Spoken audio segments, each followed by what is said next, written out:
ഇപ്പോൾ Rajeev ചന്ദ്രശേഖരനോട് base വോട്ടുകളുണ്ട്, B J പിക്ക് base വോട്ടുണ്ട്.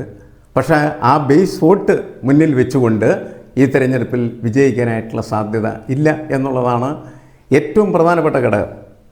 അതിനോടൊപ്പമാണ് കോൺഗ്രസിൻ്റെ സ്ഥാനാർത്ഥി ആരായിരിക്കും. മോശം സ്ഥാനാർത്ഥികളെ കൊണ്ടുവന്നാണ് കോൺഗ്രസ് അവിടെ മത്സരിപ്പിക്കുന്നതെങ്കിൽ അത് തീർച്ചയായിട്ടും ബി ജെ പിയുടെയോ സി പി എമ്മിൻ്റെ വിജയത്തിന് സഹായകരമായി തീരും. അവിടെയാണ് ഡീൽ എന്ന് പറയുന്ന പ്രയോഗം വരുന്നത് ശരിക്കും പറഞ്ഞു. ഇവിടെ പക്ഷേ ശബരിനാഥ് എന്ന് പറയുന്ന ശക്തനായിട്ടുള്ള കോൺഗ്രസിൻ്റെ നേതാവിനെ മുൻ എം എൽ എയുമാണ് അവിടെ നിർത്തിയിരിക്കുന്നതെന്നുള്ളതായിരുന്നു നമ്മൾ മനസ്സിലാക്കി. അദ്ദേഹം അതിശക്തമായിട്ടുള്ള പോരാട്ടം നിയമത്തഴിച്ചുവിടും.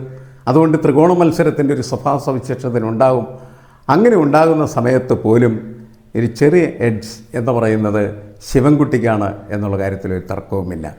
ഇത് അംഗീകരിക്കാൻ പൊതുവേ നമുക്ക് ബുദ്ധിമുട്ട് വരുന്ന എങ്ങനെയാണെന്ന് വെച്ചാൽ, ഞാനിത് അനാലിസിസ് ചെയ്യുന്ന സമയത്ത് പോലും എനിക്ക് പലപ്പോഴും സംശയം തോന്നിയിട്ടുള്ളൊരു കാര്യത്തിൽ പ്രധാനപ്പെട്ട കാരണം ലോക്സഭാ തെരഞ്ഞെടുപ്പിലും തിരുവനന്തപുരം കോർപ്പറേഷൻ തെരഞ്ഞെടുപ്പിലും ബി ജെ പി വളരെ കൺസിസ്റ്റൻ്റായിട്ട് വിജയം നേടിയ ഒരു സ്ഥലമാണ് അത് എന്ന് നമ്മൾ മനസ്സിലാക്കണം.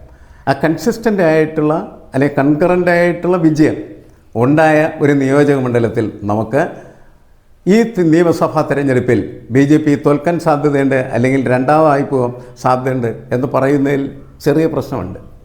പക്ഷേ ആ പ്രശ്നത്തെ മറികടക്കുന്ന എങ്ങനെയാണെന്ന് വെച്ചാൽ, ശിവൻകുട്ടി നിതാന്തമായിട്ട് ഒരുപാട് കാലമായിട്ട് അവിടെ ഉണ്ടാക്കി വെച്ചിരിക്കുന്നതായിട്ടുള്ള ബന്ധങ്ങൾക്കാണ് ഇതിനെ മറികടക്കാൻ. രാഷ്ട്രീയമല്ല ശരിക്കും, രാഷ്ട്രീയത്തിനപ്പുറമായിട്ടുള്ള ഒരു ബന്ധം എല്ലാ നിയോജക മണ്ഡലങ്ങളിലും സിറ്റിംഗ് എം എൽ എമാർ സൃഷ്ടിച്ചു വെച്ചിരിക്കുന്ന ഈ ബന്ധം എന്ന് പറയുന്നത് കുറേ വോട്ടുകളെ, അപ്രതീക്ഷിതമായിട്ടുള്ള കുറേ വോട്ടുകളെ അവരുടെ പോക്കറ്റിലേക്ക് കൊണ്ടുവരുന്നു എന്നുള്ളത്.